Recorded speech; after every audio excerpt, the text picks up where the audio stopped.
नमस्कार, मैं सतीश कुमार मिश्रा एक बार फिर से कॉम्पिटिटिव इंग्लिश ट्यूटोरियल्स के यूट्यूब चैनल पर आपका हार्दिक स्वागत करता हूं। जैसा कि आप देख पा रहे हैं, अभी सीरीज चल रही है बेसिक नॉलेज ऑफ इंग्लिश और मैंने पहले के 2 वीडियो में स्वर व्यंजन और स्वर व्यंजनों के मेल से 12 खड़ी और उनकी अंग्रेजी के बारे में विस्तार से चर्चा की थी। उसी कड़ी को हम आगे बढ़ाते हुए आज के वीडियो में चर्चा करेंगे कि कैसे 12 खड़ी की अंग्रेजी अगर लिखने आ गई, उसके बाद हम हिंदी नामों को अंग्रेजी में कैसे लिखते हैं। और मेरा ये तीनों वीडियो, अभी तक जो 2 वीडियो प्रीवियस बने हैं, ये सारे स्पेलिंग डेडिकेटेड लेसन्स हैं। यानी इन 3 वीडियो या अगला जो भी वीडियो 1-2 और मुश्किल से कहीं आएगा इस बेसिक लेवल का, जिससे आपकी स्पेलिंग की समस्या लगभग समाप्त होने वाली है।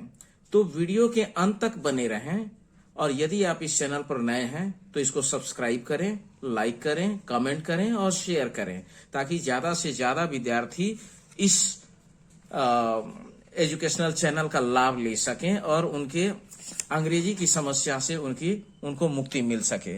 आप जैसा देख रहे हैं, मैंने पहले इसका हेडिंग दिया स्पेलिंग डेडिकेटेड लेसन, नामों को अंग्रेजी में लिखना। और एक चीज और बता दूं कि ये जो वीडियो अभी है आपके सामने, ये हिंदी नामों में, इसमें कुछ ऐसे नियम हैं जो किसी किताब में नहीं मिलेंगे। ये अनुभव के आधार पर, एक लंबे समय के अध्ययन अध्यापन के आधार पर इस नियम को निकाला गया। ये नियम किताब में लिखा हुआ कहीं भी नहीं मिलेगा। एक अनुभवी शिक्षक ही इस नियम को निकाल करके डिराइव करके आपके सामने रख सकता है, बता सकता है और आप इसका लाभ ले सकते हैं। तो चलिए देरी न करते हुए हम वीडियो को शुरू करते हैं। आप देख रहे हैं राम। मैंने पहला जो शुरुआत किया है उसमें खास तौर से मात्रा वाले शब्दों को जानबूझ करके रखा है, क्योंकि इसके बाद का जो मैं सिखाऊंगा वो बिना मात्रा वाले शब्दों को अंग्रेजी में कैसे लिखे वो सिखाऊंगा। लेकिन वहां जाने से पहले ये समझना आसान होगा और इसीलिए पहले मात्रे वाली की लिखा। अब जैसा कि आप देख पा रहे हैं, लिखा है राम। राम को अगर हमें लिखना हो तो हमें पता है कि र की अंग्रेजी होती है आर, और इसमें आ की मात्रा लगी हुई है और आ की मात्रा की अंग्रेजी आपको भी पता है कि ए होती है। और अब आ गया मौ के लिए एम। अब राम के उच्चारण में क्या है कि राम, मौ में जाकर के मुंह बंद हो जाता है, यानी ओठ बंद हो जाता है। मौ का पूरा उच्चारण हम नहीं करते हैं। बहुत से लोग ऐसे हैं कि राम, अगर राम कहेंगे तो चूंकि नाम है, अब नाम लिखने में राम में लोग ऐसे भी लिखते हैं RAMA। ये खास तौर से अंग्रेज लोग इस तरीके से उच्चारण करते हैं रामा।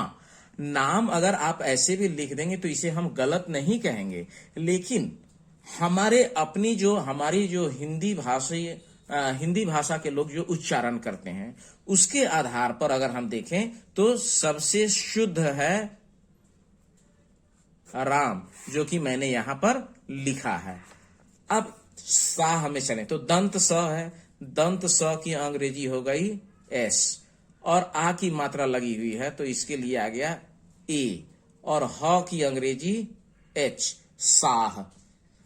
उसी तरीके से लाला, तो एल, इसमें आ की मात्रा है इसके लिए ए, फिर एल और फिर एल, आ की मात्रा है इसलिए ये लाला।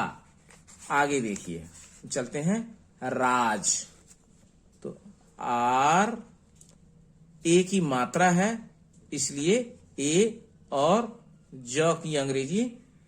और चूंकि आगे हम किसी अन्य चीज पर नहीं जा रहे हैं, यहीं पर जाकर के स्टॉप कर जा रहे हैं, तो ये ज ही रहेंगे, यहां ए लगाने की जरूरत हमें नहीं है। राजा, अगर ये आ होता तो हम वो भी लगा देते वहां पर, तो ये चल सकता है। अब देखिए राधा, आर, आ की मात्रा है इसलिए ए लग गया, ध की अंग्रेजी होती है DH और फिर ए की मात्रा है ए, राधा। आगे बढ़ते हैं। शाल, तो शाल में देखिए SH से तालव्य श, आ की मात्रा है इसलिए ए और एल, ये शाल हो गया, क्योंकि ल की अंग्रेजी एल होता है। इसको विशेष रूप से मैंने यहां घेरा हुआ है, इसको बाद में चर्चा करूंगा, यहां बहुत चीज समझाने वाली बात है। आगे बढ़ते हैं। डी, द की अंग्रेजी डी, आ की मात्रा है इसलिए ए और दंत स का अंग्रेजी एस, दास। उसी तरीके से तालव्य श की अंग्रेजी हो गई SH, आ की मात्रा है इसलिए ए और ह की अंग्रेजी होती है H, शाह। अब देखिए बाबा, तो ब का अंग्रेजी बी, आ की मात्रा है इसलिए ए, फिर ब का अंग्रेजी बी और आ की मात्रा है इसलिए ए, बाबा। माला लिखना है, म का अंग्रेजी होगा एम, आ की मात्रा है इसलिए ए, ल के लिए एल और आ की मात्रा लगी हुई है इसलिए ये। तो ये आपने स्वर और व्यंजन के सहायता से 12 खड़ी सीखा था और 12 खड़ी की मदद से ही अभी हम नामों को अंग्रेजी में लिखना सीख रहे हैं। अब सवाल आता है आशा और आज। ये आशा और आज ये लिखने में बहुत सारे बच्चे कंफ्यूज कर जाते हैं, अक्सर लोग कंफ्यूज करते हैं। अब जैसे देखिए क्यों कंफ्यूजन क्यों होता है, मैं ये भी बताता हूं। मैं आशा, आ की अंग्रेजी मैंने बताई थी कि ए भी होता है और डबल ए भी होता है। जो मैंने बताया था उसके आधार पर ज्यादातर लोग यहां डबल ए कर देंगे, नहीं, यहां ए ही होगा, ए। और ये तालव्य श, इसकी अंग्रेजी, अच्छा, आ, ये पूरे आ की मात्रा के लिए ए अकेला काफी है। यहां पर तालव्य श की अंग्रेजी हो गई SH और इसमें आ की मात्रा यहां लगी हुई है, इसके लिए ये। अभी मैं पुनः बताने वाला हूं कि यहां डबल ए क्यों नहीं लिखेंगे। और यहां आज, आप कहेंगे कि सर आप यहां क्या लिखेंगे, क्या यहां भी ए और जे लिख देंगे? बिल्कुल नहीं, यहां अंग्रेजी होगी डबल ए और जे। और चूंकि इसको मैंने इस बॉर्डर के अंदर घेरा है तो कुछ कारण था और ये मुद्दा समझने वाला है। इसको मैं अब आपको यहां बताता हूं कि क्यों मैंने यहां सिंगल ए लिखा और यहां डबल ए लिखा, जबकि दोनों आज शुरू में है। आप पहले वाला में आप देखिए, जब मैं लिखता हूं आशा, तो यहां हम सिंगल ए ही लिखते हैं। कारण है कि यहां उसके बाद का जो, चूंकि आ अपने आप में एक स्वर है और अंग्रेजी में यहां ए भी वॉवेल है और SH और इसके बाद में भी आ की मात्रा है। हमारे पास स्पेस है यहां पर, दोनों में मात्रा हमने लगाया है। लेकिन जब हम आज लिखते हैं आज, अब देखिए यहां पहले वाले में ज्यादा जोर लग रहा है और दूसरे वाले पर जाकर के रुक जा रहे हैं हम। तो यहां इसको इफेक्टिव बनाने के लिए हमको डबल ए ही लगाना पड़ेगा और ये जे, यहां हमें डबल ए चाहिए होगा। इसकी अंग्रेजी अगर हम ए जे लिख देंगे तो ये गलत हो जाएगा, ये सही नहीं होगा। आप कहेंगे क्यों? तो यहां आ शा, आ के लिए ये अकेला ए काफी है और जो पूरा जोर आ पर नहीं है, शा पर भी उतनी ही मात्रा लग रही है। तो यहां ए अकेला इस आ को कवर कर रहा है और शा, उसका जो बचा हुआ जोर है वो शा पर चला जा रहा है। आजा अगर होता, अगर हम कहते आजा, तो हम ऐसे लिख सकते थे ए जे ए, आजा, ये सही हो जाता। पर हमने ज में मात्रा नहीं दिया है अलग से, ज में आगे कोई मात्रा नहीं है और आज, तो हमारे इस शब्द के उच्चारण में सबसे ज्यादा जोर आ पर आ रहा है और ज पर जाकर के वह जोर समाप्त हो जा रहा है। तो यहां इसको इम्फैटिक बनाने के लिए, इफेक्टिव बनाने के लिए ये डबल ए हमें देना पड़ेगा। लेकिन यहां जितनी जोर आ पर है उतना ही जोर शा पर भी है। तो यहां शा को क्लियर करने के लिए यहां एक आ से हमारा काम चल जाता है। तो मुझे लगता है कि अब कोई कंफ्यूजन इसमें नहीं होगा किसी को भी। आज, तो जब भी हम आज लिखेंगे तो डबल ए, लेकिन आशा इसके बाद वाले अक्षर में भी वही मात्रा है जो पहले वाले में है, तो इसमें सिलेबल एक ये ए का ही रह जाएगा और दूसरे में एक ए चला जाएगा। अब हम आगे बढ़ते हैं इसको इस्तेमाल करते हुए। मेरा प्रयास है कि वीडियो छोटा से छोटा हो, पर कभी कभी कॉन्सेप्ट को क्लियर करने में समय थोड़ा ज्यादा लगता है। समय थोड़ा ज्यादा लगे लेकिन कॉन्सेप्ट क्लियर होना चाहिए, ये बहुत जरूरी चीज है। अभी मैं अब सिखाऊंगा बिना मात्रा वाले शब्दों की अंग्रेजी। अब बिना मात्रा वाले शब्दों की अंग्रेजी देखिए हम कैसे लिखते हैं। यहां जैसे हमने कहा हर, अब यदि इसकी अंग्रेजी एच, ह की अंग्रेजी होती है एच और र की अंग्रेजी होती है आर, अगर ये लिख देंगे ऐसे जितनी बार लिखी हुई है और जो हमने याद किया, तो फिर ये गलत हो जाएगा। कहेंगे आप कि सर ये तो बड़ा कंफ्यूजन क्रिएट हो रहा है। बिल्कुल, अंग्रेजी, ये हिंदी नाम को हम अंग्रेजी में लिख रहे हैं, ये अंग्रेजी नाम नहीं है। और याद रखिए, अंग्रेजी में जब आप हिंदी नाम को जब अंग्रेजी में ले जाएंगे तो हिंदी की जो उच्चारण है उसको आप ध्यान में अगर नहीं रखेंगे तो ये गलती आपसे होगी। हमेशा ध्यान में रखिए कि आप जिसको ह कह रहे हैं, इसमें भले ही मात्रा आपको नहीं दिख रही है, लेकिन ये ह अकेला नहीं है, ये ह बना है ह हलंत जोड़ अ से। ये दोनों को अगर हम जोड़ेंगे तब जाकर के ये ह बनता है। और इसके इसी उच्चारण की अस्पष्टता को अंग्रेजी में लाने के लिए, इसके लिए हमें एच और इस अ जो छुपा हुआ अ है उसके लिए यहां ए लिखना ही पड़ेगा और बाद में र। अब कहेंगे कि सर र भी तो बना हुआ है र हलंत जोड़ अ से। बिल्कुल सही बात है, लेकिन हम अब यहां पर जाके स्टॉप कर रहे हैं। यहां ह के बाद तो हम र तक हमें जाना है, लेकिन अब र के आगे हमें नहीं बढ़ना है, इसलिए ये यहीं तक रुक जाएगा। और हर एक तरीके से जब हम उच्चारण करते हैं तो ये र का उच्चारण जो होता है ना, एक तरीके से हल वर्ड का ही उच्चारण होता है, पूरा र नहीं बोलते हैं। हर हर इसमें र पर जाके रुक जाते हैं और र की आधी उच्चारण ही हो पाती है, तो इसमें पूरा अ भी नहीं आता है, इसलिए ये यहीं तक रुक जाएगा।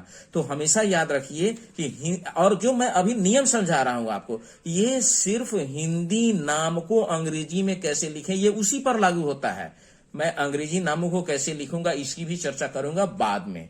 ये केवल हिंदी नाम पर लागू होता है, इसलिए इस बात को आप समझ गए कि मैंने क्यों यहां पर बीच में एच लगाया, क्योंकि ह बना ह हलंत जोड़ अ, और इसकी उच्चारण हिंदी में बड़ी स्पष्ट है, हर, ह और र। अब अलग अलग तो नहीं करते हैं, हर बोलते हैं, लेकिन इसको इससे अंग्रेजी में अगर हम देखें तो एच और आर ये दोनों कॉन्सोनेंट हैं, और कभी भी रेयर ऐसा होता है जैसे संयुक्ताक्षर है।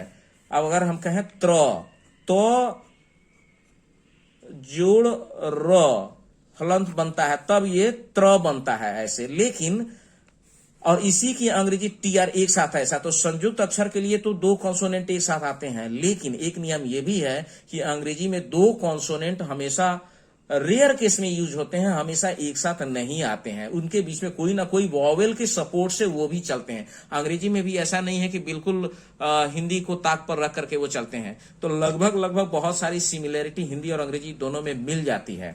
इसलिए अब हम इस बात को आगे बढ़ाते हैं। अब देखिए, एच कोई मात्रा नहीं है तो ए और आर, चूंकि जब दो वर्ण होंगे और पहले वाले में कोई मात्रा नहीं होगी, उसी के लिए अंतिम वाले के लिए नहीं लगाते हैं। अंतिम वाले में कोई मात्रा नहीं है और यहां रुक जाते हैं, और इसकी उच्चारण आधी होती है, इसलिए यहीं पर रुकेंगे। लता, ल के लिए एल, और ल को त से अलग करने के लिए, चूंकि ल से हमें त पर जाना है और ल में अ है, यहां कोई मात्रा नहीं है। अदरवाइज अगर टी लिखेंगे तो दोनों कॉन्सोनेंट एक साथ हो जाएगा, जो कि गलत है। दो कॉन्सोनेंट एक साथ सामान्यतः नहीं आते हैं, तो जो भी कॉन्सोनेंट होता है वो वोवल की सपोर्ट के बिना काम नहीं कर सकता है, तो यहां भी ए देंगे। अब टी, और इसमें आ की मात्रा लगी हुई है इसलिए ए लगेगा। लता, गया, फिर उसी तरीके से वही नियम आएगा जी, गौ के में कोई मात्रा नहीं है, ए लगेगा। वाई, ए की अंग्रेजी वाई होती है और ए की मात्रा लगी है इसलिए ए, गया। यश, तो यहां आप देखिए वाई और य और श के बीच में अ है, य में कोई मात्रा नहीं है, तो हम यहां पर ए लगाएंगे क्योंकि इस कॉन्सोनेंट से इसको अलग करने के लिए वॉवेल चाहिए ही चाहिए। फिर तालव्य श की अंग्रेजी एस एच, यश। ये होता है हमारे अंग्रेजी में इसको ट्रांसलेट करने का तरीका। अब देखिए रथ, र के लिए आर, कोई मात्रा नहीं है तो ए लगा देंगे, और थ का टी एच, रथ। उसी तरीके से धन, तो डी एच से ध, ध में कोई मात्रा नहीं है तो ए तो लगेगा ही, बिना ए लगे ये न से अलग नहीं होगा। ध, डी एच ए लिखेंगे तब जाके ये ध होगा, और अब एन लगेगा यहां पर, धन। उसी तरीके से थल, टी एच से थ, ए लगा देंगे तो ये ल से ये अलग होता है थ, और यहां एल, थल। उसी तरीके से हम लिखेंगे रब, आर, र को ब से अलग करना है, र में कोई मात्रा नहीं है तो यहां पर ए लगेगा, और बी, क्योंकि आप अगर आर बी लिख देंगे तो ये कोई मतलब नहीं होगा, ये मीनिंगलेस हो जाएगा। उसी तरीके से रजा, आर, ए, चूंकि ज से इसको अलग करना है भैया ना। और यहां आप देख रहे हैं ज के नीचे बिंदु लगा हुआ है, ये उर्दू का शब्द है, तो जिस हिंदी के अक्षर में नीचे अगर बिंदु दिखे इसका मतलब वो उर्दू का शब्द है, और वहां इस ज के लिए उच्चारण जेड होगा। और चूंकि इसमें ज इसका उच्चारण होता है, ज पूरा ज के लिए, जहाज का ज नहीं बोलते हैं, ये ज होता है, थोड़ा सा हल्का स जैसे इसमें उच्चारण घुस जाता है, इसलिए इसका अंग्रेजी जेड होगा। चना, सी एच से च में कोई मात्रा नहीं है तो ए लगेगा, और फिर एन, और मात्रा आ की है इसके लिए ए लगेगा। जया, यहाँ कोई बिंदु नीचे नहीं है, ये हिंदी का शुद्ध ज है, हिंदी का शब्द है, इसलिए ज के लिए अंग्रेजी जे, और ज में कोई मात्रा नहीं है तो हम ए लगा देंगे। और वाई, और वाई में यहाँ य में मात्रा लगी हुई है इसके लिए ए लगेगा। अब नया, एन, न में कोई मात्रा नहीं है, ए लगेगा, और वाई, य के लिए वाई और ए, नया। आप देखिए आगे पथ, पी, प में कोई मात्रा नहीं है, ए लगाएंगे। आगे आप देखिए थ है, टी एच, पथ। फल लिखना है, अब फ का अंग्रेजी होता है पी एच, और कोई मात्रा नहीं है तो ए लगेगा। और एल, चूंकि एल पर हम रुक भी रहे हैं, लॉ का पूरा उच्चारण भी नहीं कर रहे हैं, ये आधी उच्चारण में ही आ रहा है, इसलिए इसके आगे ए नहीं लगाएंगे।